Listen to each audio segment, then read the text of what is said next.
to make it better. Going back and forth, lawmakers that is, they're going back and forth over a bill initially intended to give homeowners a guaranteed minimum rate drop if they swap out their old roof for a fortified one. While that's no longer in the language, framers say what it would do is make data more available for homeowners confused over what to do. It's a process that's kept Ashley Vandermeulen sweating in many an attic. Metal detector in one hand. Every time the metal detector beeps, there's a nail there. Stick of chalk in the other. Each line hopefully measuring out a difference of 4 inches. And I do this in 4 places in total in the attic from different angles to verify that the roofer is indeed doing his due diligence. That due diligence. Every shingle, I have to find these tags. Confirmation things are being secured in line with Fortified standards.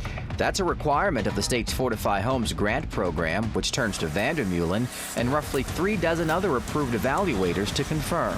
It has to be a 26-gauge drip edge. This one's Florida Building Product approved. Busy?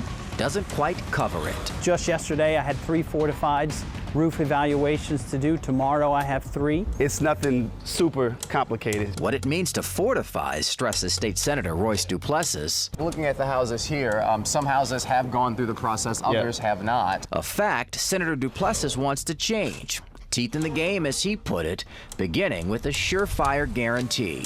We need to have some guarantees for consumers that they're going to see a reduction in premiums, especially because we're putting taxpayer dollars into it. Senate Bill 484 is Duplessis's answer. In its initial draft, the bill aimed to guarantee a minimum rate reduction of 20%. But that part is absent from what the state Senate unanimously passed on May 7th. The bill now sits in committee in the House, with more strike-throughs well apparent. What the bill is aiming to do at this time is just to provide more information around these actuarial justifications. Actuarial justifications? That's technical jargon for discounted rate. However, how to do that? Can the state safely do that now? Appear speed bumps in what's proving no smooth sail to passage. And let's, I guess, start with where can we agree? At the same Insurance Committee hearing on May 15th, Insurance Commissioner Tim Temple said government should not set the discounted rate. That's the insurer's job. Temple fears smaller insurers would not be able to keep up, putting them out of business, thus deepening the hole. I don't think that we should be sitting here saying that because an insured did the right thing and took a grant that was available to them and put a fortified roof on, that the insurance company should have to do some type of mandate that the state says this is what your discount needs to be, minimum. Then I got a cancellation notice. But as homeowner Liz Pardo found out, there is a very real problem in some cases, even after a fortified roof is installed. I did come up with $30,000 to put on a roof and have seen really no benefit from it with insurance. Right now, it's the biggest part of the housing crisis. Andronika Morris is president of the Greater New Orleans Housing Alliance, which helped to draft SB 484.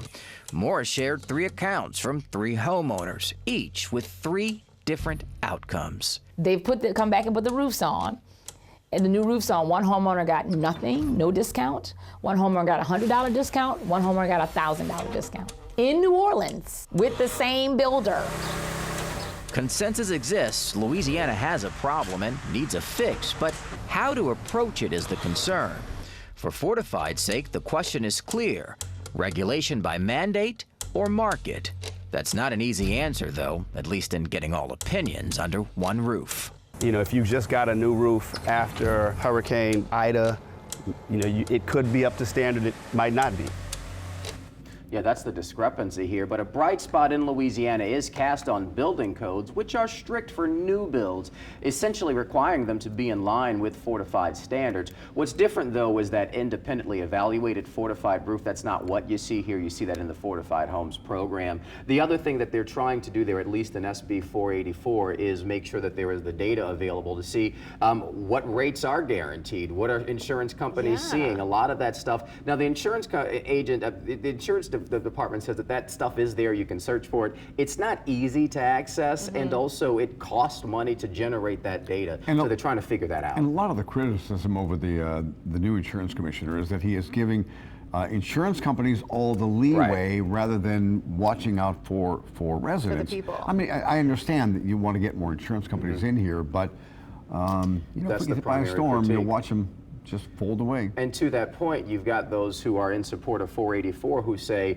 if we do have these guaranteed rate drops, insurance companies are going to try to keep up, and that would then, that competition would spur business. So it's just a different of interpretation again and how But we my go about goodness, doing to this. have 3 homes In and one all of them neighborhood. are getting different rates. Yeah. You feel the pressure to get your roof fortified, but then you're like, well, like as that woman said, what's the back end of that for And that me? was a subdivision built after Katrina. They got new roofs after Ida, and that's where you saw those 3 different tails. Nobody got 0, 100, 1,000. That's And that's what crazy. homeowners statewide are dealing with. And again, with this hurricane forecast that NOAA's just come out with, Man. Peyton, This you is- know, it's not if, it's just when we're going to We get have hit. got to have a quiet season. We need Yeah. a decade of quiet weather. Yeah, this is not the forecast we want to see. Now, you've got to remember, these forecasts don't tell you where storms are going to go. Last year, we had a busy season. We didn't have any big impacts in Louisiana. They were all mostly out to sea. But yes, these are striking numbers that NOAA is forecasting for the season. 25 storms would take us all the way through the list and then some, well above our average. Reason for it, near record water temperatures out in the Atlantic,